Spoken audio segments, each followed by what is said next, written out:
بسم اللہ الرحمن الرحیم باب اذا دعی الرجل فجاء هل يستأذن۔ یہاں سے امام بخاری رحمۃ اللہ علیہ استئذان کے سلسلے کے دوسرے جزیات کو بھی ذکر فرماتے ہیں۔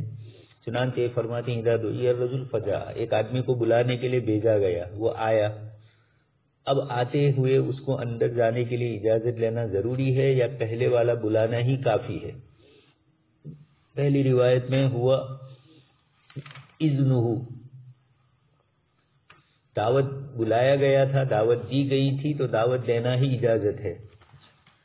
یہ ہوا اذنہ سے اسی کی طرف امام بخاری رحمۃ اللہ علیہ اشارہ کرنا چاہتے ہیں کہ ایک آدمی کو بلایا گیا، وہ آ رہا ہے تو اس کا آنا اب اندر داخل ہونے کی اجازت ہے، اس کو اجازت لینے کی ضرورت نہیں ہے۔ دوسری روایت اس سلسلے کی ذکر کرتے ہیں ترجمہ الباب کے بعد، ان ابی ہریرہ قال دخلت مع رسول اللہ صلی اللہ علیہ وسلم فوجد لبنا في قدح فقال ابا حر الحق اهل الصفة فدعوهم الي قال فاتيتهم فدعوتهم فاقبلوا فاذن لهم فدخلوا۔ حضرت ابو ہریرہ رضی اللہ تعالیٰ عنہ فرماتے ہیں کہ آپ صلی اللہ علیہ وسلم نے ابو ہریرہ رضی اللہ تعالیٰ عنہ کو بتلایا، فرمایا، ابو ہریرہ فرماتے کہ میں حضور کے ساتھ داخل ہوا، فوجد لبنا فی قدح، آپ صلی اللہ علیہ وسلم کے پاس ایک پیالے میں دودھ لایا گیا، دودھ دیا گیا آپ صلی اللہ علیہ وسلم کو، تو آپ صلی اللہ علیہ وسلم نے ابو ہریرہ سے فرمایا، ابا حرین کہ ابو ہریرہ، ایک تو یہ بات آ گئی پورا نام ہو اس کو تھوڑا کچھ اس طرح کم کر کے مخفف کر کے بولا جا سکتا ہے جب تک کہ اس نام کے مفاہیم میں گڑبڑ پیدا نہ ہو جائے، اس طرح نہ ہو، یا اسماء الہیہ ہو یا انبیاء کرام علیہ السلام کے نام ہو اور اس کے اندر اس طرح کا ہو جائے کہ جس میں توہین لازم آتی ہو، تو اس قسم کی چیزیں تو جائز نہیں ہیں۔ اچھا، آپ نے فرمایا تو صفا والوں کے پاس جاؤ جو وہیں چبوترے جیسا تھا، مسجد نبی ہی میں ابھی بھی ہے، آپ صلی اللہ علیہ وسلم کے روضہ اطہر کے پچھلے حصے میں، فدعوہم الیہ، ان کو میرے پاس بلا لائیے، فاتیتہم، میں ان کے پاس گیا، فدعوتہم، میں نے ان کو دعوت دی، فاقبلوا، یہ حضرات تشریف لائے، فاستأذنوا، روایت میں یہ ہے کہ ان حضرات نے اجازت مانگی، اس روایت میں یہ ہے، جبکہ امام بخاری نے جو ترجمہ الباب قائم کیا اس میں یہ عبارت استعمال کی گئی کہ نفس اتنا بلانا ہی کافی ہے یا دوبارہ، یعنی اس کو ہی اجازت سمجھی جائے یا دوبارہ اجازت لینی پڑے گی۔ یہاں اصحاب صفا کو بلانے بھیجا تھا، وہ حضرات آئے، انہوں نے اجازت مانگی، اس کا جواب یہی ہے کہ انہوں نے اپنی طرف سے تو اجازت مانگی آپ صلی اللہ علیہ وسلم سے، آپ نے نہیں کہا تھا کہ اجازت مانگو، لیکن جب ان حضرات نے شاید یا تو آنے میں تاخیر ہو جائے یا کبھی کبھار ایسا ہوتا ہے، جیسے آفس میں ہمیں کئی مرتبہ ایسا ہوا کہ ایک استاد صاحب سے کوئی علمی کام ہے، ان کو بلانے کے لیے بھیجا، اب وہ آئے، اس درمیان کے اندر کوئی مہمان آ گئے یا کوئی دوسرے استاد اپنی کسی کام کے لیے آئے ہیں، تو یقینی بات ہے کہ ایسے موقع کے اوپر وہ آتے ہیں، وہ دیکھتے ہیں کہ دوسرے ہیں تو پھر کھڑے ہو جاتے ہیں، پھر بلانے بھیجنا پڑتا ہے، تو وہ بھی اس کو سمجھ جاتے ہیں کہ ہمیں بلایا تھا تو انفرادی طور پر بلایا تھا۔ کبھی ایسا بھی ہوتا ہے کہ کسی مہمان کی آمد پر ہی بلانا مقصود ہوتا ہے، تو وہ سیاق و سباق سے معلوم ہو جاتا ہے، وہ دیکھتے ہیں دوسرے کسی استاد کو بیٹھا ہوا تو وہ خود ہی سمجھ جاتے ہیں کہ ان کا کوئی اپنا مسئلہ ہوگا۔ تو کبھی ایسا بھی ہو جاتا ہے کہ یا تو تاخیر ہو جائے یا آپ نے بلایا اور درمیان میں کوئی آ گیا، تو ایسے اس قسم کے اسباب ہو سکتے ہیں، تو ایسے موقع پر پھر اجازت مانگے اور اجازت مانگ کر جائے، اور اگر کوئی نہیں ہے اور ان کو بلانے ہی بھیجا ہے تو یقینی بات ہے اور زیادہ وقفہ بھی نہیں گزرا ہے تو ایسے موقع کے اوپر بغیر اجازت کے بھی داخل ہو سکتے ہیں۔ اصل تو امام بخاری ہوا اذنہ، وہ روایت بھی لائے اور وہ روایت بھی لائے جنہوں نے اجازت چاہی۔ بظاہر روایتوں میں تعارض ہے لیکن یہ تعارض نہیں ہے، امام بخاری رحمۃ اللہ علیہ نے خود اس کو حل فرما دیا گویا کہ یہاں انہوں نے اجازت مانگی آنے کے بعد، اور وہاں حضور نے خود فرمایا کہ ہوا اذنہ، بلانا یہ خود ان کی اجازت ہے۔ آگے اس کے بعد والی روایت تسلیم علی الصبیان، بچوں کو بھی سلام کیا جا سکتا ہے، اللہ کے رسول صلی اللہ علیہ وسلم نے چھوٹے بچوں کو بھی سلام کیا ہے، لیکن سلام کرنے سے فتنے کا خوف نہ ہو، جیسے چھوٹی بچیاں ہیں، چھوٹے بچے ہیں تو ان میں کوئی حرج نہیں ہے۔ وکان النبی صلی اللہ علیہ وسلم یفعل، باب تسلیم الرجال علی النساء والنساء علی الرجال، مردوں کا عورتوں کو سلام کرنا، عورتوں کا مردوں کو سلام کرنا۔ امام بخاری رحمۃ اللہ علیہ یہاں خوف نہ ہونے کے اندیشے کے پیش نظر گویا اس کو ذکر کر رہے ہیں۔ گویا ایسا بھی نہیں ہے کہ بالکل مرد عورت کو سلام نہیں کر سکتا یا عورت مردوں کو سلام نہیں کر سکتی، اور یہ بھی نہیں ہے کہ سلام کرتی رہے اور آپس میں پھر کوئی فتنہ پیدا ہو جائے۔ تو یہ آپ صلی اللہ علیہ وسلم کی روایتوں میں اس طرح کی تمام چیزیں ہیں۔ امام بخاری رحمۃ اللہ علیہ نے اس طریقے سے ذکر کر کے جن حضرات نے مطلق کراہت کہی ہے مردوں اور عورتوں کے درمیان آپس میں سلام کی، اس کراہت کی امام بخاری مطلقاً کراہت کی نفی کر رہے ہیں، مقید فرما رہے ہیں۔ اگرچہ یہاں ذکر نہیں کیا لیکن سیاق و سباق اور دوسری بہت ساری روایتیں اس طرح کی ہے۔ خود ایک اور روایت ہے کہ آپ صلی اللہ علیہ وسلم نے عورتوں کے مجمع میں تشریف لے گئے اور آپ نے سلام فرمایا۔ امام ترمذی نے اس روایت کو ذکر کیا ہے، امام بخاری کی شرط کے مطابق نہیں تھی اس لیے ذکر نہیں کیا۔ حنفیہ اور جمہور فقہا کے نزدیک غیر محرم اجنبی جوان عورت پر سلام کرنا جائز نہیں ہے۔ اسی طریقے سے بوڑھی ہے لیکن مشتہا ہے، قابل اشتہا ہے، تو اس کو بھی سلام کرنا درست نہیں ہے۔ زیادہ عمر کی ہے اور غیر مشتہات ہے تو چاہے وہ غیر محرم ہے سلام کیا جا سکتا ہے۔ آپ صلی اللہ علیہ وسلم نے سلام کیا، صحابیات آئی کبھی کبھار انہوں نے بھی اپنی طرف سے سلام کیا، تو حاصل یہ نکلا کہ نفس سلام کی ممانعت نہیں ہے، اصل فتنے اور خطرے جو اندیشے ہوتے ہیں اس قسم کی چیزوں سے روکنے کے لیے سلام مردوں اور عورتوں کے درمیان کی رکاوٹ آ رہی ہے۔ یہاں صحابی رضی اللہ تعالیٰ عنہ اپنا قصہ ذکر کرتے ہیں، یہ قصہ اس سے پہلے بھی آ چکا ہے، وہاں دوسرے موقع پر آیا تھا۔ یہاں صحابی فرماتے ہیں کننا نفرح بیوم الجمعہ، ہم لوگ جمعہ کے دن سے خوش ہوتے تھے۔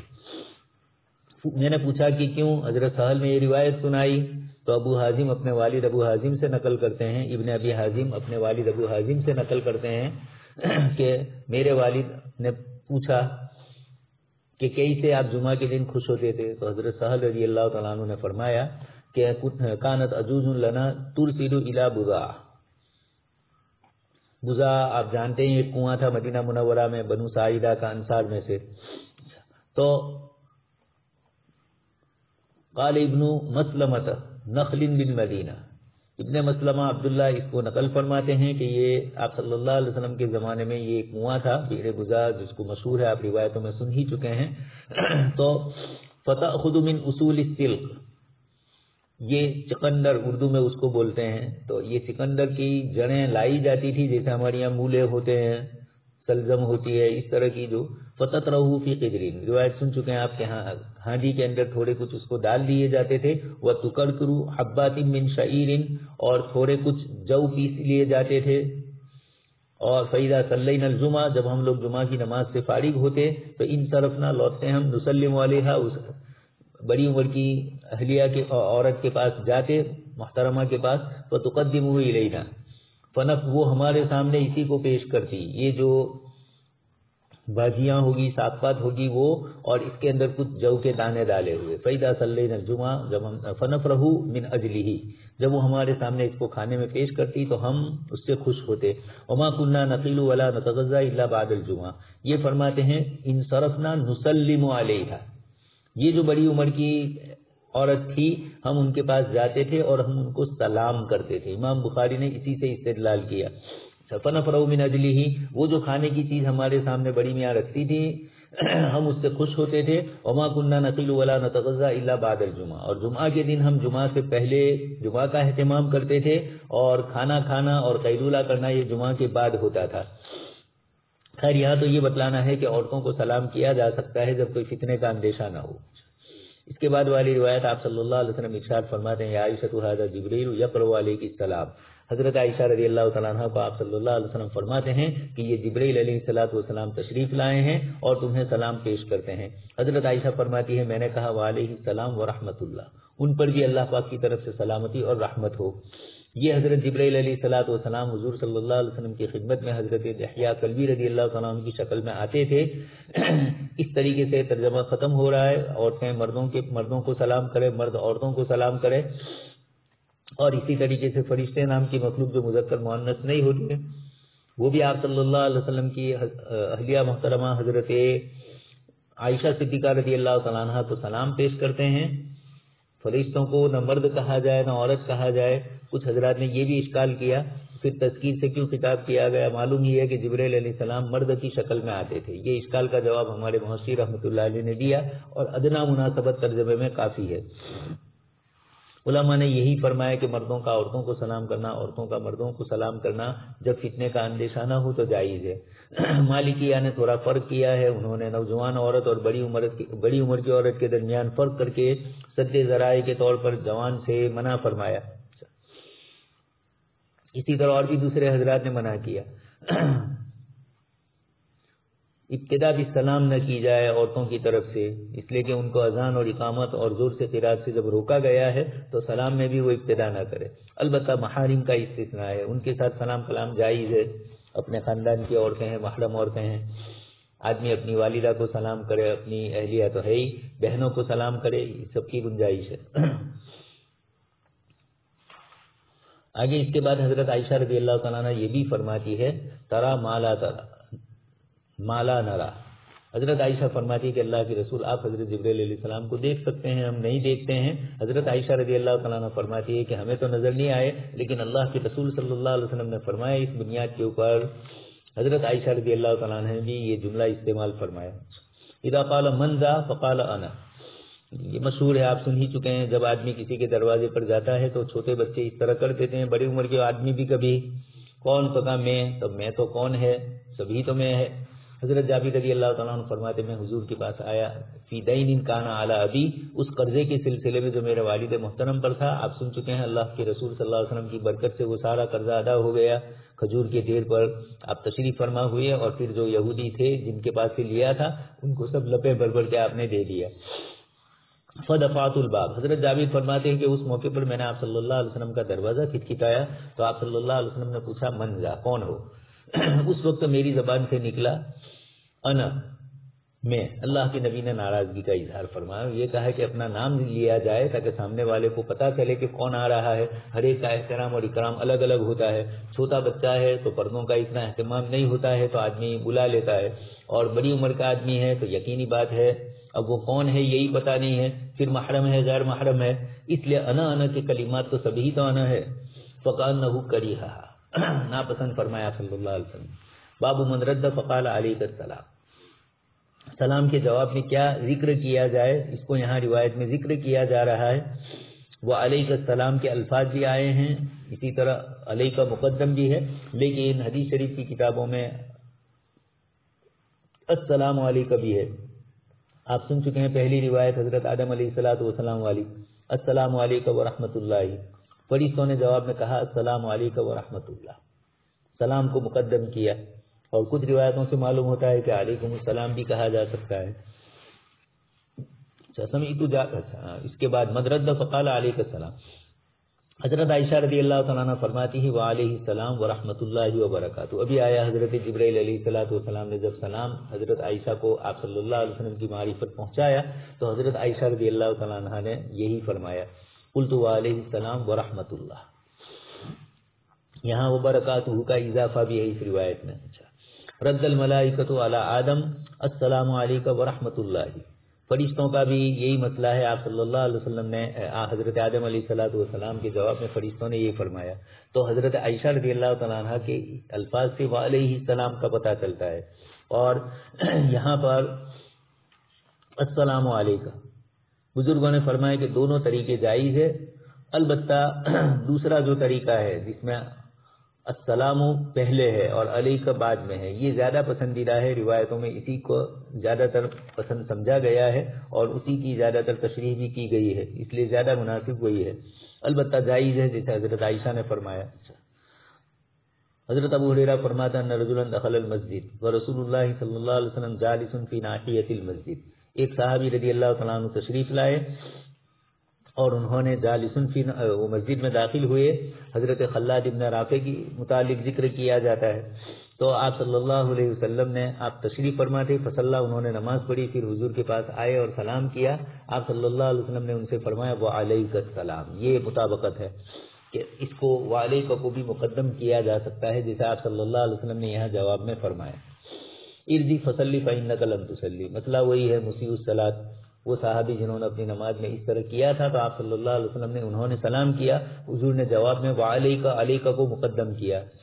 3 مرتبہ یہی ہوا، انہوں نے نماز جلدی پڑھ لی، آپ صلی اللہ علیہ وسلم نے فرمایا صلی فإنک لم تصلی۔ جب 3 مرتبہ اس طرح ہوا تو اس کے بعد وہ صحابی نے آ کر کہا کہ اللہ کے رسول صلی اللہ علیہ وسلم علمنی یا رسول اللہ، فقال فی الثانیۃ او فی التی بعدها، 2 مرتبہ کے بعد ہوا یا تیسری مرتبہ کے بعد، یعنی 3 مرتبہ آپ نے ان کو فرمایا صلی فإنک لم تصلی، اور انہوں نے ہر مرتبہ آ کر سلام کیا۔ فقال اذا قلت اذا قمت الى الصلاة فاسبغ الوضوء، حضور نے فرمایا کہ جب نماز کے لیے کھڑے ہو تو اچھی طریقے سے وضو کرو، تم مستقبل القبلہ، پھر اس کے بعد قبلہ کی طرف چہرہ کرو، تکبیر پڑھو، پھر اس کے بعد جو تمہارے لیے آسان ہو قرآن میں سے اس کو پڑھو، سورہ فاتحہ اور اس کے علاوہ۔ یہ احناف کی دلیل ہے اس روایت میں۔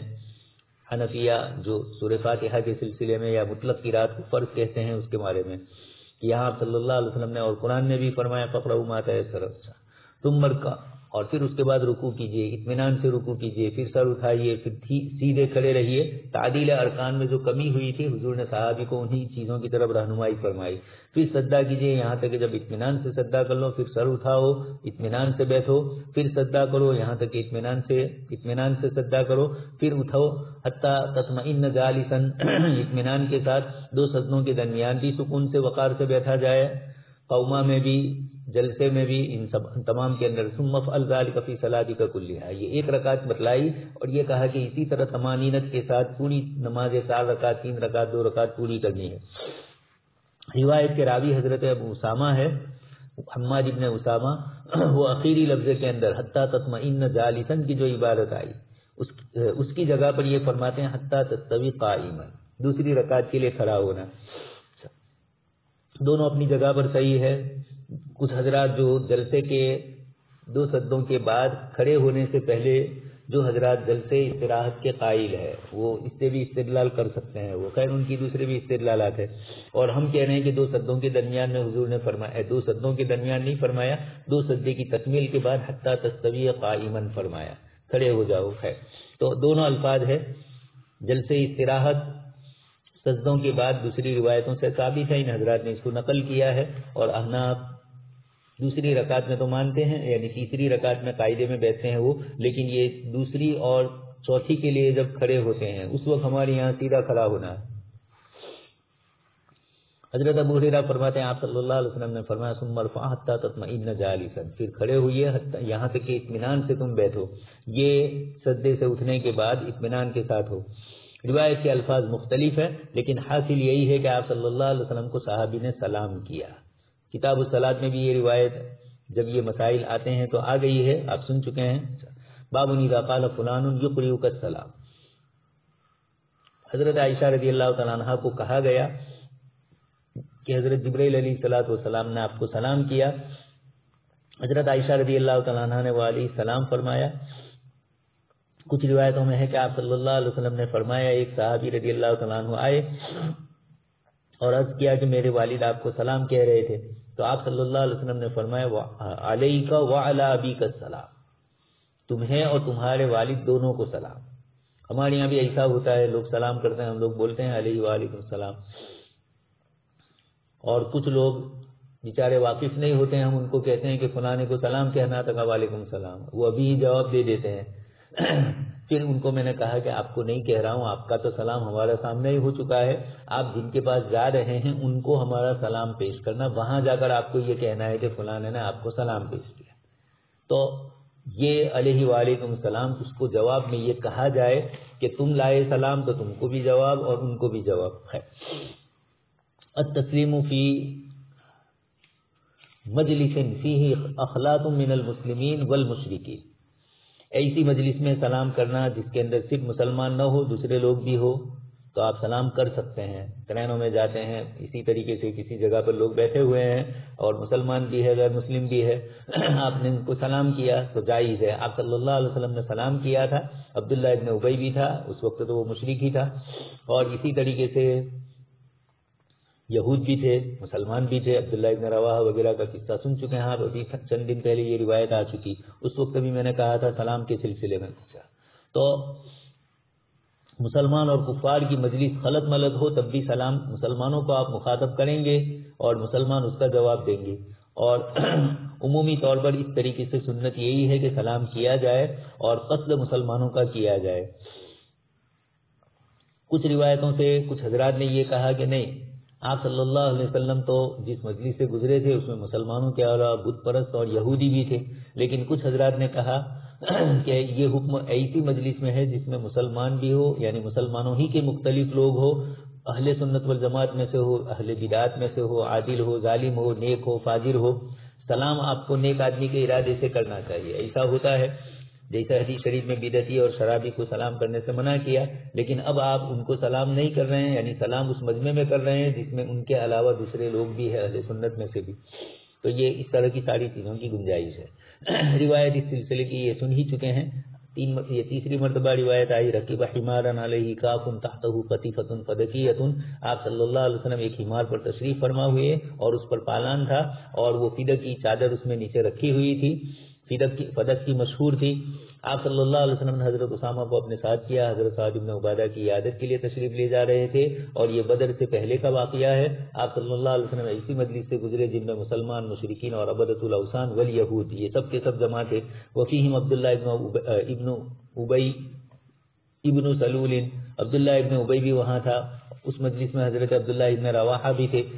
فلما غشیت المجلس اجازت الدابہ، اس سے پہلے بھی آ چکا ہے. آپ صلی اللہ علیہ وسلم کی سواری سے راستے کچے تھے، غبار اڑ رہا تھا تو خمر عبداللہ ابن ابی نے اپنے ناک کو بند کر دیا چادر سے اور پھر یہ کہا کہ ہمارے اوپر دھول مت اڑاؤ. اور پھر آپ صلی اللہ علیہ وسلم نے ان سب کو سلام کیا. پھر آپ کھڑے رہے، اتر گئے، ٹھہرے اور اترے اور پھر ان لوگوں کو اللہ کی طرف بلایا، قرآن کی آیتیں پڑھنے لگے. عبداللہ ابن ابی کو پسند نہیں آیا تو اس نے کہا کہ لا احسن من ھذا ان کان ما تقول حقا. آپ جو بات کہہ رہے ہیں اگر وہ سچی ہے تو اس سے اچھی کوئی بات نہیں ہے، لیکن ہمیں نہیں سننی ہے. فلا تؤذینا به فی مجلسنا، ہمیں نہیں سنانا ہے، ہماری مجلس میں ہمیں تکلیف مت دیجیے. اور جائیے آپ اپنے گھر میں اور وہاں آپ اپنے ساتھیوں کو جو کچھ کہنا ہو کہہ سکتے ہیں. فمن جاءک منا فاقصص علیہ، جو لوگ ہماری طرف سے آئے انصار میں سے آپ ان کو بات کہہ سکتے ہیں. عبداللہ ابن رواحہ رضی اللہ تعالیٰ عنہ نے فرمایا کہ نہیں، اللہ کے رسول صلی اللہ علیہ وسلم آپ ہماری اس مجلس کو سرفراز کیجیے، جب آپ آئیں تو آپ ہمیں کچھ نصیحت کر سکتے ہیں. فإنا نحب ذلک، ہم اس کو پسند کرتے ہیں. فاستب المسلمون والمشرکون والیہود، پھر آپس میں کچھ اختلافات ہوئے تینوں کے درمیان. مسلمان بھی تھے، یہود بھی تھے، مشرکین بھی تھے. عبدۃ الاوثان مشرکین ہی کا بدل یا مشرکین سے مراد عبداللہ ابن ابی کی جماعت لی ہے. ہم حتی ہم ان یتواصبوا، یہاں تک کہ قریب تھا کہ وہ ایک دوسرے پر ٹوٹ پڑتے. فلم یزل النبی صلی اللہ علیہ وسلم یخفضهم، آپ صلی اللہ علیہ وسلم ان کو آہستہ آہستہ سمجھا رہے تھے. ثم رکب دابته، پھر حضور تشریف فرما ہوئے اپنی سواری پر اور حضرت سعد بن عبادہ کے پاس گئے اور حضرت سعد بن عبادہ سے کہا کہ ابو حباب نے جو کہا، یہ کنیت ہے عبداللہ ابن ابی کی، یہ روایت اسی کنیت ہی کی مناسبت سے آئی تھی ابھی.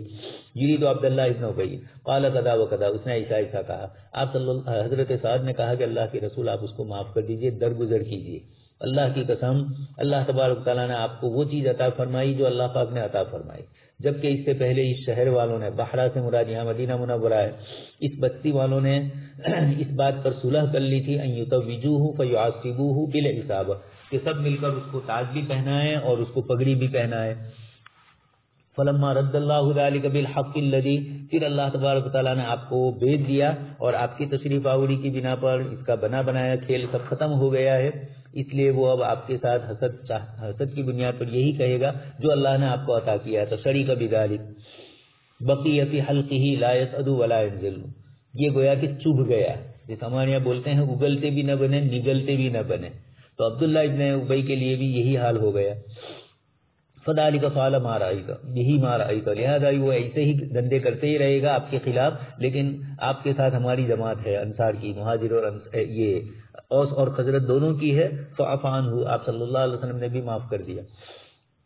یہاں اپنے سب مخلوق معاشرے کو سلام کیا. باب من لم یسلم علی من اقترف ذنبا ولم يرد سلامه حتى يتبين توبته والى من تتبين توبة العاصی. چند باتیں امام بخاری رحمۃ اللہ علیہ نے یہاں پر جمع فرما دی ایک ہی باب کے اندر. ایک تو یہ کہ پھانسی پر گناہ کرنے والے پر سلام کرنا چاہیے یا نہیں، من لم یسلم، ایک تو یہ فرمایا، یہاں تک کہ وہ توبہ کرے. ایک تو یہ، اور دوسرا فرمایا وَإِلَى مَتَى تَتَبَيَّنَ تَوْبَةُ الْعَاصِي، عاصی نے توبہ کی اور اس کی توبہ قبول ہوئی اللہ پاک کے یہاں، یہ کیسے ہمیں پتہ چلے گا؟ عبداللہ ابن عمر کی روایت سنا رہے ہیں لا تسلموا علی شربۃ الخمر، شرابی کو سلام نہ کیا جائے، اس سے بھی پتہ چلتا ہے چنانچہ جمہور علماء کے نزدیک فساق اور مبتدین کو سلام نہیں کرنا چاہیے، البتہ ان کی طرف سے سلام نہ کرنے کی صورت میں اگر نقصان کا اندیشہ ہے تو علماء نے کچھ گنجائش دی ہے۔ اس طرح کی کئی باتیں علماء کرام نے سلام کے سلسلے میں اس قسم کے لوگوں کو سلام کرنے کے سلسلے میں جن سے خطرہ ہے، لیکن سلام نہ کرنے میں زیادہ خطرہ ہے۔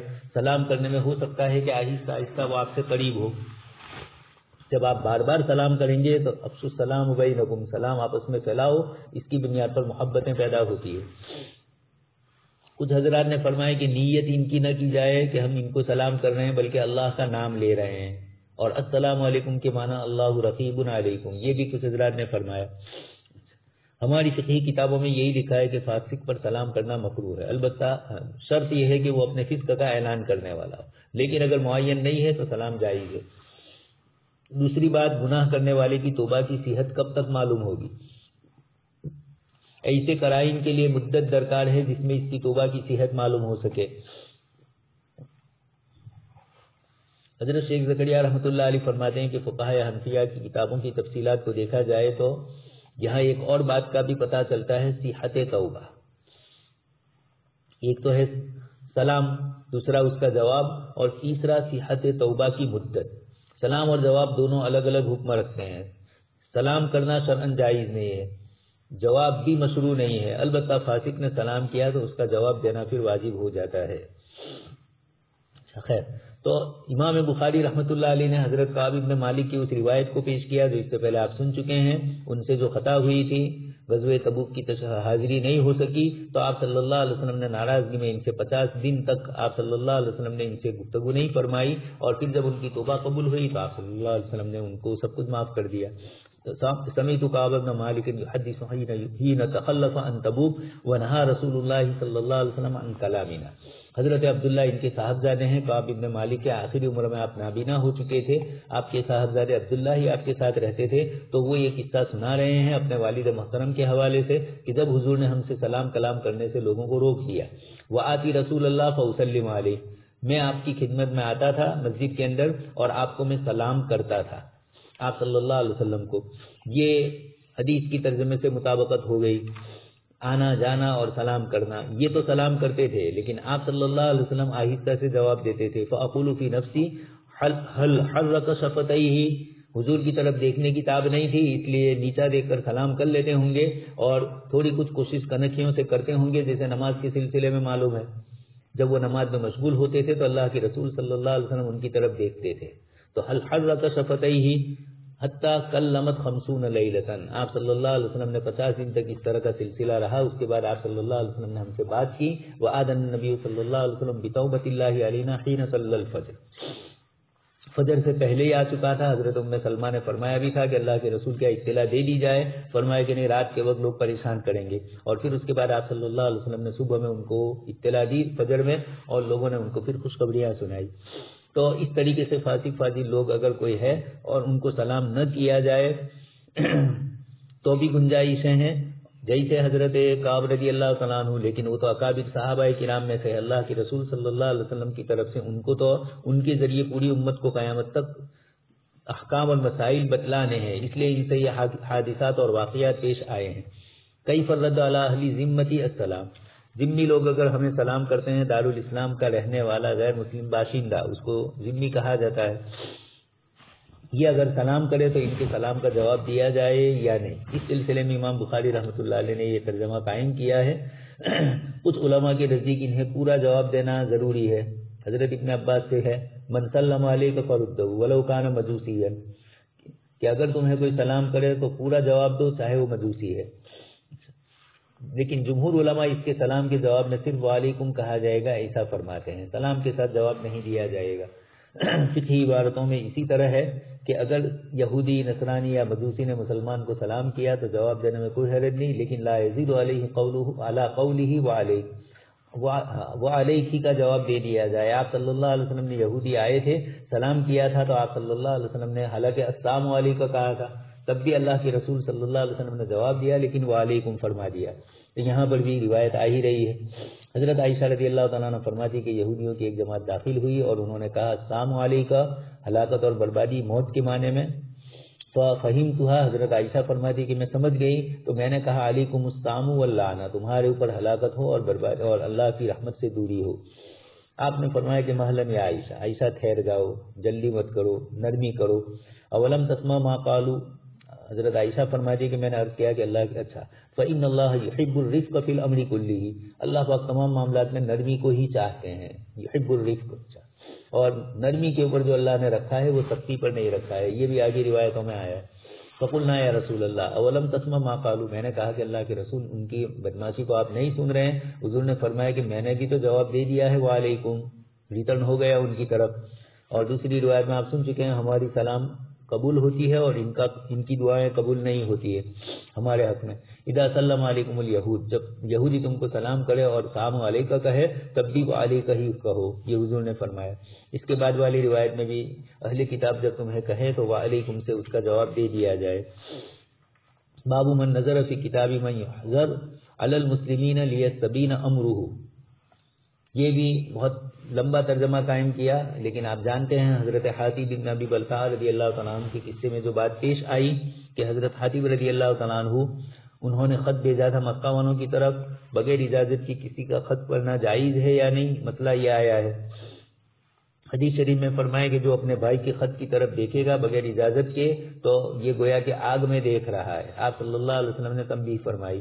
امام بخاری رحمۃ اللہ علیہ نے اس روایت اور اس روایت دونوں کو جمع کر کے یہ وضاحت کی کہ عدم اجازت کا حکم اس وقت ہے جبکہ وہ عام مسلمانوں کے لیے نقصان دہ نہ ہو. اگر مشکوک خط ہے یا کسی متہم آدمی کا خط ہے تو اسے کھول کر بغیر اجازت کے پڑھا جا سکتا ہے. یہ مسائل آتے ہیں لیکن اس کا یہ مطلب نہیں ہے کہ اداروں کے اندر محتمیم اپنے اساتذہ کے خطوط کو پڑھ لے اور اسی طریقے سے کوئی بڑا کسی چھوٹے کے خط کو پڑھ لے اس کو بہانہ بنا کر. تو یہ اس وقت ہے جبکہ یہ ہو، جیسے یہاں حضرت حاتب رضی اللہ تعالیٰ عنہ وحی سے آپ صلی اللہ علیہ وسلم کو اطلاع ہو گئی تو آپ صلی اللہ علیہ وسلم نے حضرت حاتب کو بلایا اور اس خط کو پڑھنے کے بعد ان کو پوچھا کہ یہ کیا ہے، پھر انہوں نے جواب دیا. روایت تو آپ سن ہی چکے ہیں. تو من نظر فی کتاب من یحذر علی المسلمین، جس سے مسلمانوں پر کوئی خطرہ ہو کسی چیز کا تو لیستبین امرہ، اس کا معاملہ ظاہر ہو جائے.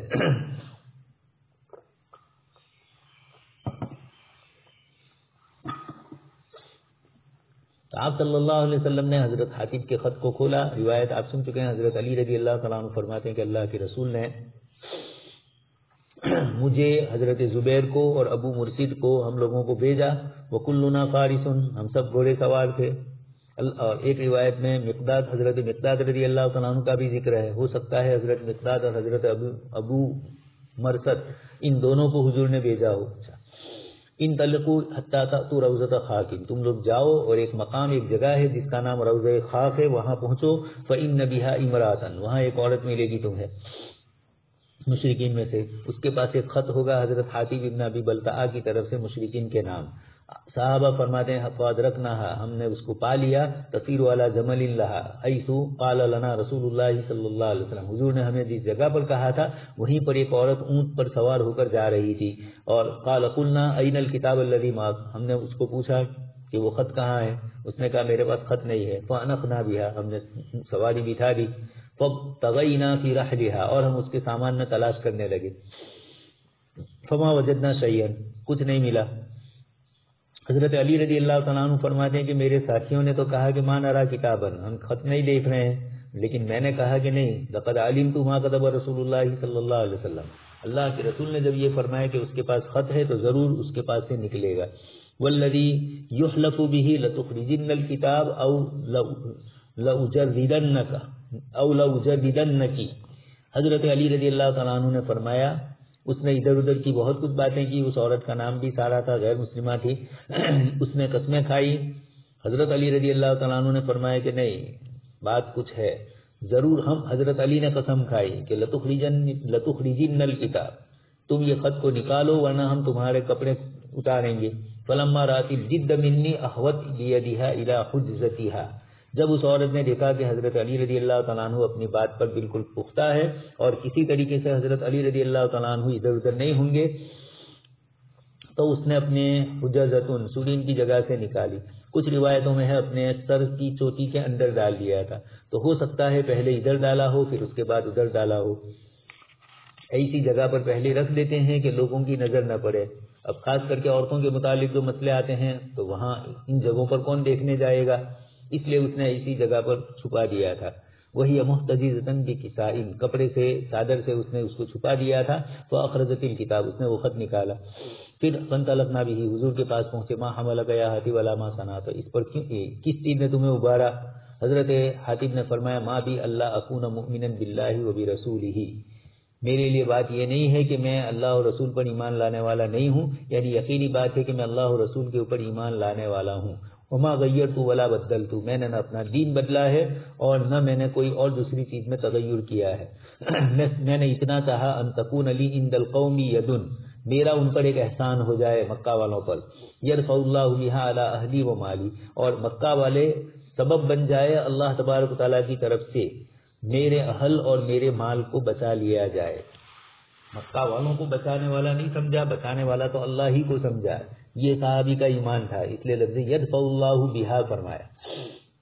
ولیس من اصحابک ہناک الا ولہ من یدفع اللہ عن اہلہ و مالہ، اور آپ کے صحابہ میں جتنے ہیں وہ سب مکہ کے ہیں، اور مکہ کے مہاجرین کا کسی کا کوئی نہ کوئی قریب اور دور کا رشتہ دار مکہ میں ہے جو ان کے مال اور ان کے اولاد کی حفاظت کر سکے، اور میری حفاظت کرنے والا کوئی نہیں ہے، میری بچوں کی، میرے مال کی، میری بیوی کی، تو میں نے یہ سمجھا کہ میں کچھ احسان کر لوں، اللہ پاک کی طرف سے فیصلہ تو آپ ہی کی طرف سے، آپ ہی کے حق میں ہونے والا ہے، لیکن میرا کچھ احسان ہو جائے تو میرے بال بچے بچ جائیں، ورنہ ایسا نہ ہو کہ یہ لوگ آپ کی دشمنی میں اور آپ کے ان کے اوپر حملہ کرنے کی شکل کے اندر نشانہ بنانا چاہے وہاں کے رہنے والے مسلمان یا مسلمانوں کے رشتہ دار کو، اور سب کے تو رشتہ دار ہے، میرا کوئی نہیں ہے تو مجھے کون بچائے گا؟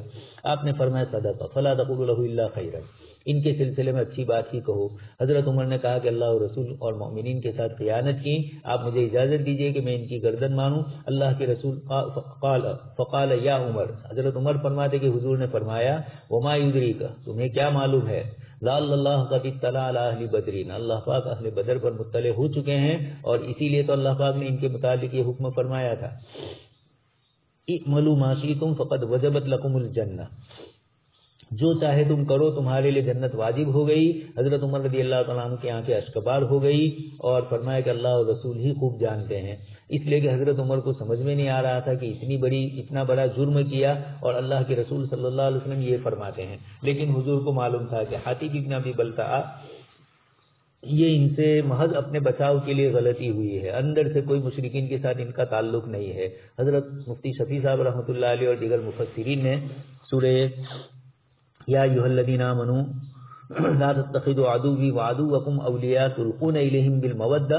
ان آیتوں کی روشنی میں حضرت حاتب بن ابی بلتعہ رضی اللہ تعالیٰ عنہ کے صحابی ہونے کو اور ان کے اعلیٰ درجے کے صحابی ہونے کو، جنتی ہونے کو ثابت کرنے کے لیے فرمایا کہ خود قرآن میں اللہ پاک فرماتے ہیں یا ایھا الذین آمنوا، یقینی بات ہے سارے مسلمانوں سے تو یہ ہوا نہیں ہے، حضرت حاتب سے ہی ہوا ہے، تو قرآن کا یہ خطاب حضرت حاتب کو مومن بتلا رہا ہے، یا ایھا الذین آمنوا میں لا تتخذوا عدوی وعدوکم اولیاء، اب وعدوکم بھی فرمایا، اس سے بھی معلوم ہوا کہ حضرت حاتب پکے مومن ہے، تبھی تو وعدوکم اللہ پاک مشرکین کو ان کا دشمن کہہ رہے ہیں۔ آگے اور بھی آیت میں 2-3 اس قسم کے جملے ہیں کہ جس سے مفسرین فرماتے ہیں حضرت حاتب رضی اللہ تعالیٰ عنہ کی برات کے سلسلے میں اچھا تو اس کے اندر یہاں تو سلام کرنا ہے، خط دیکھنا ہے، چونکہ خطوط کے ذریعے بھی سلام پہنچایا جاتا ہے، اسی طرح خط کے اندر کبھی یہ بھی ہو سکتا ہے کہ جس کے اندر کوئی ایسی بات ہو تو آپ صلی اللہ علیہ وسلم نے وہ خط کھول کر حضرت حاتب رضی اللہ تعالیٰ عنہ کا دیکھا، تو اگر مسلمانوں کو نقصان پہنچانے والے کچھ قسم کے لوگ ہیں تو ان کی خط و کتابت کو روکا جا سکتا ہے۔ کیف یکتب الکتاب الی اہل الکتاب، اہل کتاب کی طرف خط کس طرح لکھا جائے۔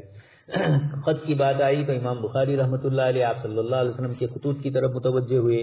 آپ جانتے ہیں آپ صلی اللہ علیہ وسلم کے خطوط بخاری میں کئی جگہ پر مذکور ہے، تو حضرت عبداللہ ابن عباس خبر دے رہے ہیں کہ ابو سفیان نے ان کو بتلایا کہ ہرقل نے ارسل الیہ فی نفر من قریش، آپ صلی اللہ علیہ وسلم نے اس کے اوپر اپنا خط مبارک بھیجا تھا، اور اس موقع پر حضرت عبداللہ ابن عباس رضی اللہ تعالیٰ عنہ فرماتے ہیں کہ حضرت ابو سفیان نے مجھے کہا کہ ہم لوگ ہرقل کے پاس پہنچے ہوئے تھے، یعنی ہرقل کے پاس تو نہیں تھے، وہیں تجارتی قافلے میں تشریف لے گئے تھے، وکانوا تجارا بالشام، ملک شام کی طرف سفر کا مسئلہ تھا۔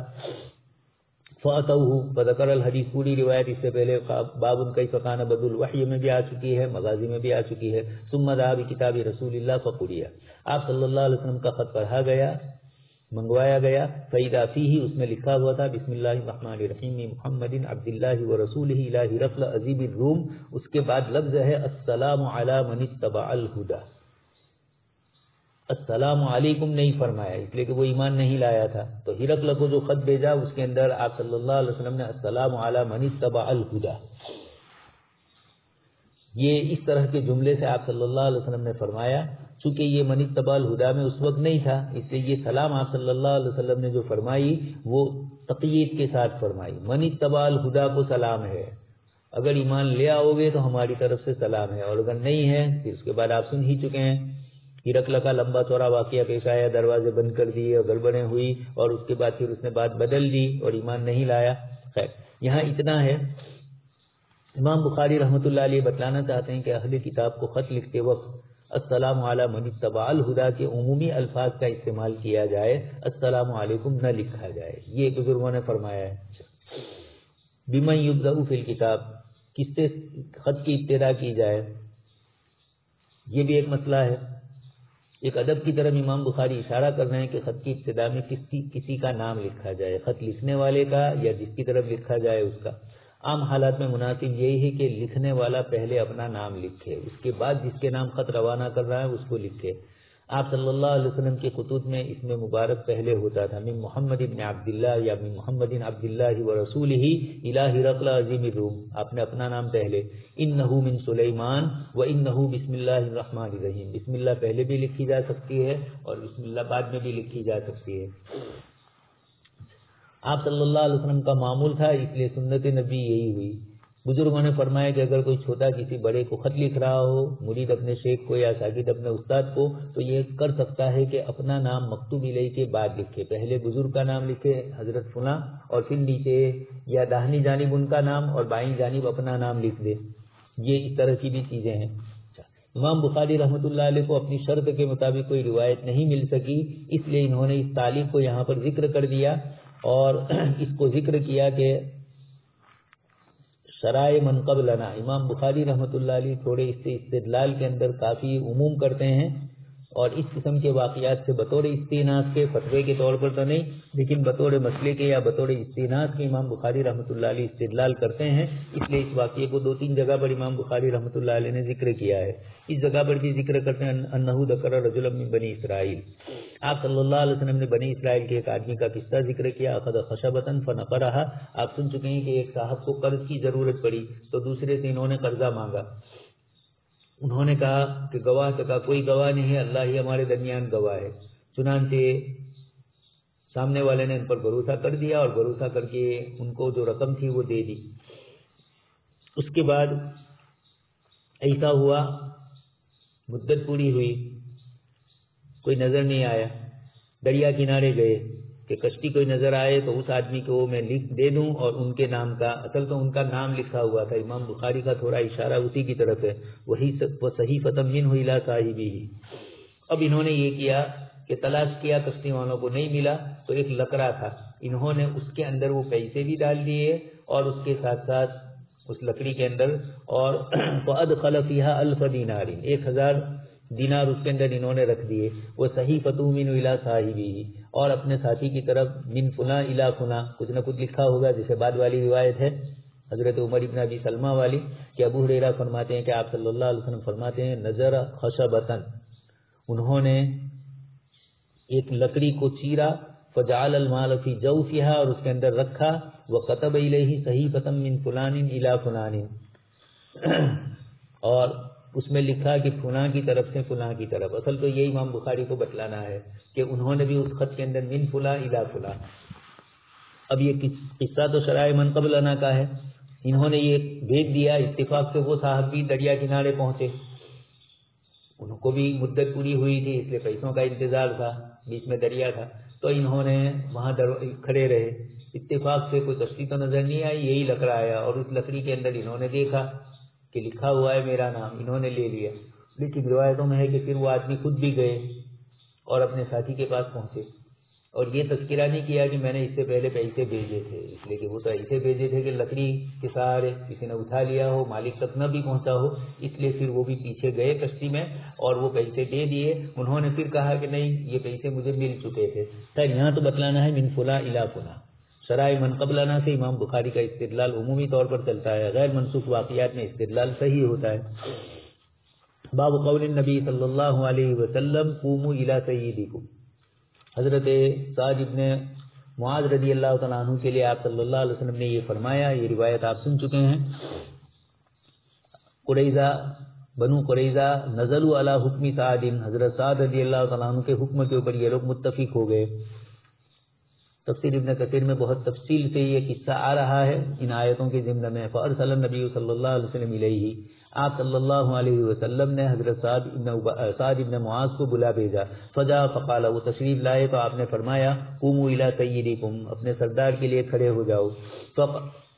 فقعد عند النبی صلی اللہ علیہ وسلم، صحابی رضی اللہ تعالیٰ عنہ آپ صلی اللہ علیہ وسلم کے پاس تشریف فرما ہوئے، آپ صلی اللہ علیہ وسلم کے پاس بیٹھ گئے۔ آپ صلی اللہ علیہ وسلم نے حضرت سعد سے فرمایا کہ یہ یہودی سب تمہارے فیصلوں پر راضی ہو گئے ہیں۔ حضرت سعد رضی اللہ تعالیٰ عنہ نے پھر اس کے بعد فیصلہ فرمایا، هؤلاء نظروا على حکم قال فإني أحكم أن تقتل مقاتلهم، ان کے جو لڑنے والے ہیں ان کو تو قتل کیے جائے، وتسبى ذراريهم، اور ان کی اور بچوں کو قید کیا جائے۔ آپ صلی اللہ علیہ وسلم نے فرمایا لقد حکمت بما حکم به الملک، اللہ پاک نے آسمان میں جو فیصلے کیے آپ نے دنیا میں بھی یہی فیصلے کیے۔ یہ آپ کا فیصلہ اور باری تعالیٰ کا فیصلہ دونوں ایک دوسرے کے موافق ہو گئے، یہ آپ کے لیے بڑی سعادت مندی کی چیز ہے۔ امام بخاری فرماتے ہیں افہمنی بعض اصحابی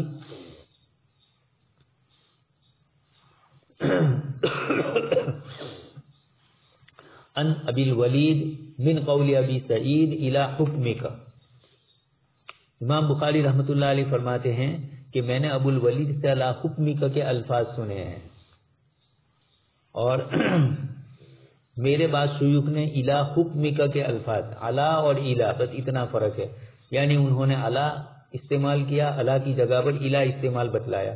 حافظ ابن حجر رحمۃ اللہ علیہ فرماتے ہیں کہ بعض اصحابی سے ان کی مراد یا تو محمد ابن سعد مراد ہے، جنہوں نے یعنی طبقات ابن سعد کے مصنف جنہوں نے طبقات میں یہ روایت ابو الولید سے اسی سند کے ساتھ ذکر کی ہے، یا ان کے دوسرے ساتھی ہے ابن غریث، ان کی طرف اشارہ ہو۔ خیر، تو امام بخاری رحمۃ اللہ علیہ نے الا حکمک یا اعلی حکمک یہ ایک بات ذکر کی، لیکن دونوں اپنی جگہ پر صحیح ہے۔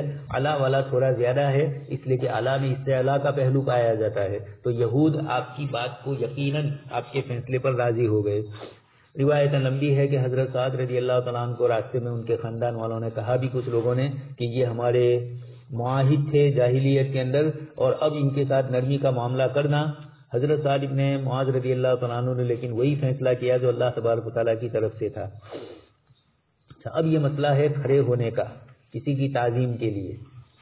بات یہ ہے ہمارے علماء کرام نے اور خود آپ صلی اللہ علیہ وسلم کی روایتیں ہیں کہ آپ نے اس کو ناپسند فرمایا، اس لیے قیام کی تعظیم کے طور پر کسی کے لیے کھڑا ہونا یہ ممنوع ہے۔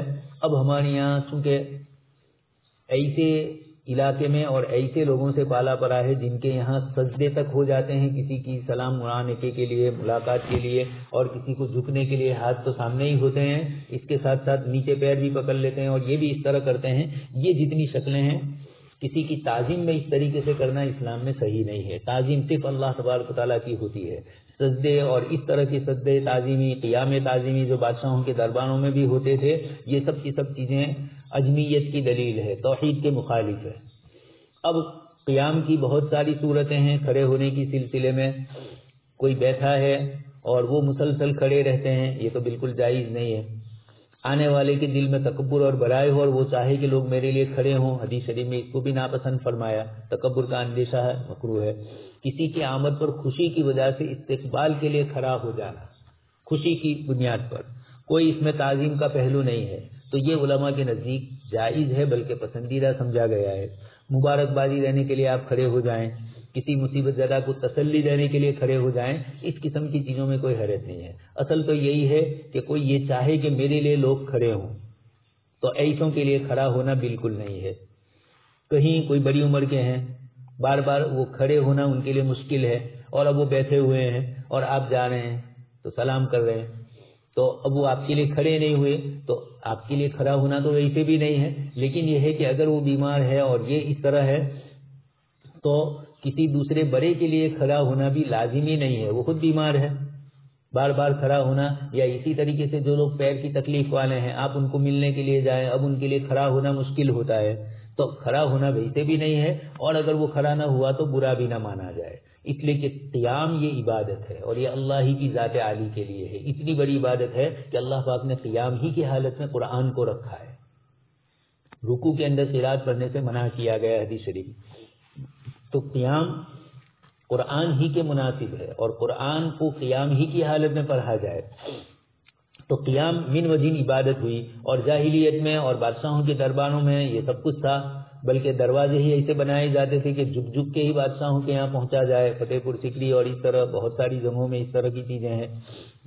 باب المصافحتی، جس طریقے سے زبان سے سلام کرنا ہے، اس طریقے سے دونوں ہاتھوں کو ہتھیلی سے ملانا اور چہرے کا چہرے کی طرف متوجہ ہونا، یہ مصافحہ کی تعریف ہے۔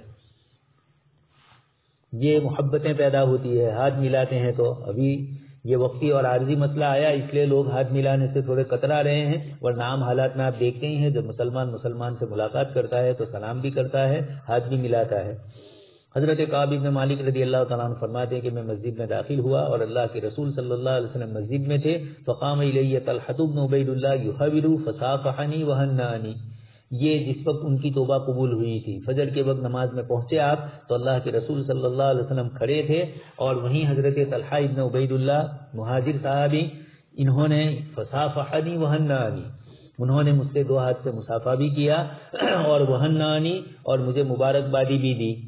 یہ حضرت کعب بن مالک رضی اللہ تعالیٰ عنہ اپنی توبہ کے موقع پر یہ فرماتے ہیں، اور اس کی بنیاد کے اوپر آپ یہ کہنا چاہتے ہیں کہ اللہ کے رسول صلی اللہ علیہ وسلم کی موجودگی میں حضرت طلحہ نے مجھ سے مصافحہ کیا، لیکن اللہ کے رسول نے روکا نہیں۔ معلوم ہوا کہ مصافحہ، اور خود آپ صلی اللہ علیہ وسلم بھی فرماتے تھے یہ جائز ہے۔ آگے اس کے بعد معانقہ کا بھی ذکر آ رہا ہے، لیکن مصافحہ یہ شریعت اسلامیہ میں پسندیدہ ہے، لیکن سنت طریقے کے مطابق ہو۔ بہت سے اہل علم ہوتے ہیں اور وہ ہاتھ کا صرف انگلیوں کے سیرے لیتے ہیں، یہ سلام کا طریقہ نہیں ہے، یہ تواضع اور یہ مسکنت نہیں ہوتی ہے سنت کے اندر۔ سنت تو سنت کے مطابق ہی کی جاتی ہے۔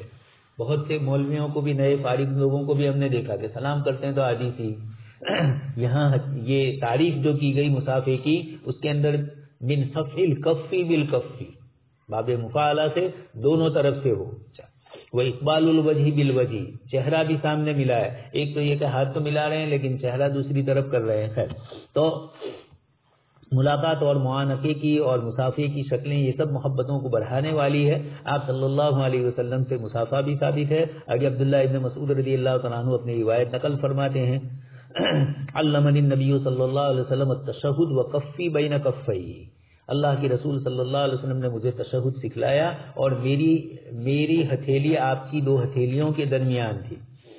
یہ روایت ہے، صاف صراحتاً فرمایا جا رہا ہے کہ آپ صلی اللہ علیہ وسلم کے تو دو ہاتھ تھے، اور عبداللہ ابن مسعود کا ایک ہاتھ حضور کے دو ہاتھ کے بیچ میں تھا۔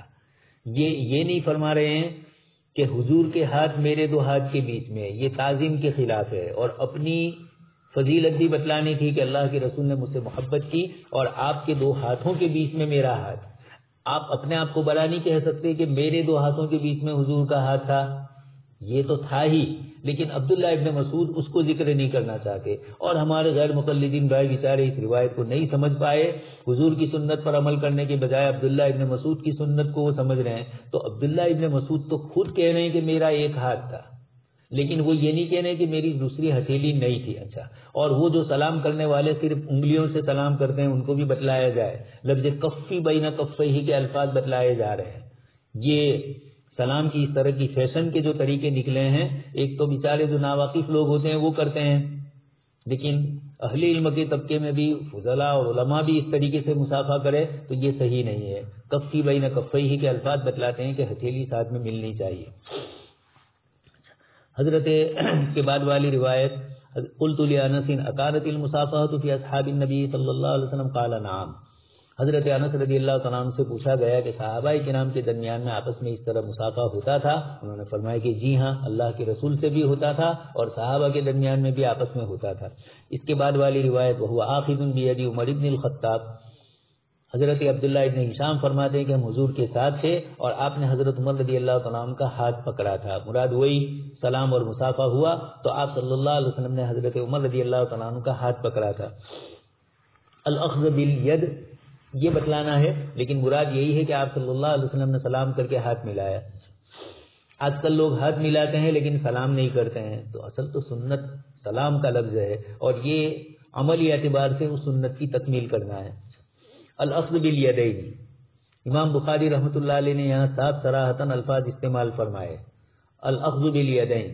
کچھ روایتوں میں کچھ نسخوں میں بالیمین ہے، وہ اپنی جگہ پر، لیکن صحیح یہی ہے امام بخاری رحمۃ اللہ علیہ نے الاخذ بالیدین، چنانچہ صافح حماد بن زید ابن المبارک بیدیہ، امام بخاری نے یہ صاف صریح فرمایا کہ حضرت حماد ابن زید اور عبداللہ ابن مبارک ان کے درمیان ملاقات ہو رہی ہے، مصافحہ ہو رہا ہے اور مصافحے میں یہ دونوں ہاتھ دے رہے ہیں۔ تو آپ صلی اللہ علیہ وسلم نے، صحابی نے پوچھا بھی ہے اگر کوئی اپنے مسلمان بھائی سے ملے تو اس کے لیے جھکے، تو آپ نے فرمایا کہ جھکنا تو نہیں ہے، فرمایا کہ کیا اس کے ساتھ ہاتھ میں ہاتھ ملائے مصافحہ کرے؟ آپ نے فرمایا کہ جی ہاں۔ اسی طریقے سے ایک روایت میں ہے ما من مسلمین یلتقیان فیتصافحان، مصافحہ صاف لفظ ہے، الا غفر لہما قبل ان یتفرقا، اللہ پاک کی طرف سے ان کے جدا ہونے سے پہلے ان کے سغائر معاف کر دیے جاتے ہیں۔ تو آپ نے بھی حضرت عمر کا ہاتھ پکڑا اور اس طریقے سے تابعین کے درمیان، طبع تابعین کے درمیان بھی یہ طریقہ تھا کہ وہ حضرات اس طریقے سے ایک دوسرے سے سلام کرتے تھے۔ اس کے بعد والی روایت حضرت عبداللہ ابن مسعود کی ہے، علمنی النبی صلی اللہ علیہ وسلم، اللہ کے نبی صلی اللہ علیہ وسلم نے مجھے سکھلایا، تشہد آگے آ رہا ہے، وقفی بین کفی، اور میری ہتھیلی آپ صلی اللہ علیہ وسلم کے دو ہتھیلیوں کے درمیان ہے، آپ نے مجھے تشہد سکھلایا۔